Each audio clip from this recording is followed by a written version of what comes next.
Em 2013 eu percebi que eu não sabia fazer controle financeiro, eu não fazia planilha e olha que eu já era empresário desde o ano 2000.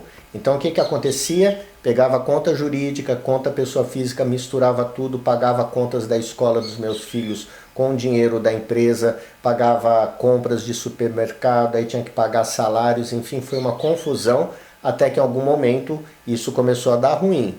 Daí eu me endividei, não consegui pagar as dívidas, daí vai em nome no Serasa SPC, coisas que talvez você saiba como funciona, aquela vergonha, e a gente entra num lugar onde não tem mais saída. Mas tem saída, com autoconhecimento, autorresponsabilidade, a gente consegue mudar e eu vou te explicar como. A partir dessa dinâmica com bonequinhos, eu vou te mostrar o que aconteceu comigo.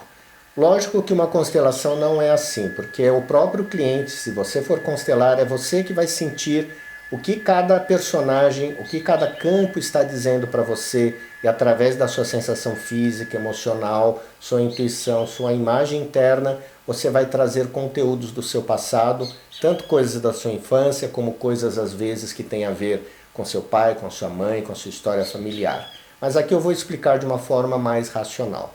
Esse personagem aqui, esse bonequinho azul, é o eu que olha para o dinheiro, que olha para as despesas. Mas, no meu caso, como eu falei, eu não olhava para o dinheiro, porque eu não fazia controle nenhum. Então, o que a gente entende? Que tem uma criança aqui no lugar do gestor. Essa criança não olha para o dinheiro e já olha para os gastos. Por quê?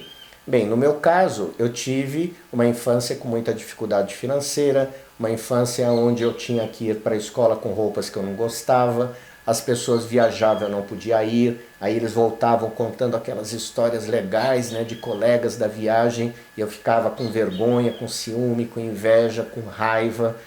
Todas essas emoções a criança sente, né? Não tem problema nenhum em sentir isso. Só que como a gente não sabe lidar com isso, a gente registra, deixa isso no nosso inconsciente e depois que nós crescemos, nós levamos para a vida profissional, para a empresa, para a carreira. E começamos a agir como se fosse uma criança no lugar do adulto. O que foi importante para eu mudar essa história? Primeiro eu comecei a fazer terapia, constelação foi a das mais importantes, mas fiz outras também. E ao fazer terapia eu comecei a olhar para essas histórias, olhar para a vergonha, para o medo, para a raiva, para a inveja também, aceitar que isso existia dentro de mim, porque lá minha criança sentiu isso e não soube lidar com esse tipo de emoção. Ao mesmo tempo, é importante entender que a criança ela cria um pacto interno. O dia que eu crescer, eu vou conseguir fazer aquilo que eu não pude quando criança. Então a gente acaba excluindo. Constelação fala de exclusão. Excluímos o passado como ele foi. A gente não aceita. E ao não aceitar, o nosso inconsciente ele precisa colocar problemas financeiros na nossa frente. A gente acaba atraindo isso para aprender a lidar com esse passado que foi como foi e poder fazer uma história diferente. Esse é um aspecto importante. Segundo aspecto importante, se eu não aceito a história do passado como foi, de alguma forma eu estou responsabilizando avós, pai, mãe, aquelas pessoas que nos criaram e não puderam dar aquilo que a gente queria tanto como criança. Algumas pessoas até acham que isso é um sentimento bom, eu vou ter aquilo que eu não pude e de repente vou até dar isso para minha família. Mas olha que você está tentando cobrir um peso do passado, você está negando esse peso e você quer dar aquilo que faltou. Você não está vendo a tua vida presente, então você está preso a um pacto de dor, de sofrimento. Em geral, muitas vezes, você pode até conseguir dinheiro e depois você perde, porque você está preso num pacto de sofrimento.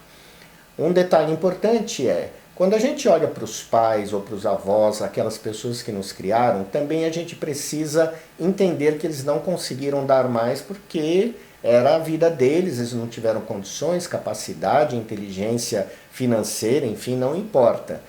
E quando a gente entra no nosso fracasso, quando a gente não consegue pagar, está lá com o nosso nome no Serasa, no SPC, a gente também pode entender o que os nossos pais ou avós, aquelas pessoas lá de trás, sentiram quando não tinha dinheiro para pagar um hospital, porque o filho estava doente, não tinha dinheiro para quitar a casa, não tinha dinheiro para pagar uma conta importante.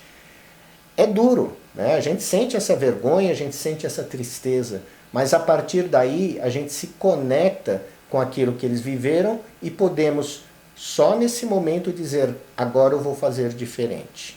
Agora, em honra a eles, em honra a mim mesmo, eu vou fazer algo crescer, né? E essa é a virada de chavinha. De 2013 a 2015, 16 mais ou menos, eu comecei a pagar as dívidas. Como que eu fui fazendo isso? Ao invés de pensar em dívidas, eu pensava no que eu posso ofertar para o meu público. O que eu posso dar sem pensar no dinheiro em primeiro lugar. Claro que eu cobrava, claro que eu fazia as contas, comecei devagar também a fazer minhas planilhas.